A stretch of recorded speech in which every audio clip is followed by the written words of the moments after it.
Hello বেশ, আসসালামু আলাইকুম। চলে আসলাম ছোট্ট একটা বয়েজে। আসলে বয়েজে আসার কারণ হয়েছে আজকে আমরা মাওয়া যাচ্ছি। আসলে দেখেন এই যে সামনে হয়তো কি বলে, আমরা কিন্তু অনেকেই সবাই কিন্তু এক পোশাক পরে আসে আজকে, এই যে দেখতেছেন। তো আমরা এই মাওয়াতে যাচ্ছি, তো আমাদের ড্রাইভার কিছু বলবে, সামনে গাড়ি চালাচ্ছে আর কিছু। তো ড্রাইভার সাহেব কিছু বলেন। তো বন্ধুরা, আমরা এখন মাওয়ার উদ্দেশ্যে রওনা দিয়েছি। অবশ্যই সেখানে মজা মাস্তি অনেক কিছু করব আমরা, এবং মাওয়া ঘাটে যেয়ে গোসল করব, অনেক বন্ধু বান্ধব যাবে, একসাথে আনন্দ করব। এটাই হলো আমাদের আজকের ট্যুরের মেইনিয়া।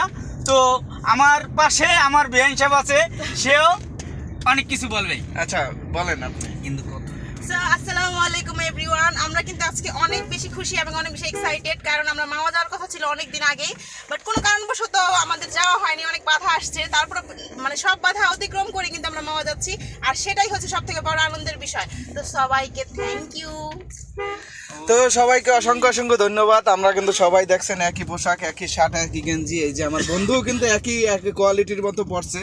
তো এই দেখেন সবাই ইনশাল্লাহ, আসলে সময়ের অভাবে পড়তে পারে না। ইনশাল্লাহ বন্ধু থাকবে, বন্ধু এই গেঞ্জি পরবে, ভিডিও বানাবে। সবাইকে ধন্যবাদ। আসসালামু আলাইকুম।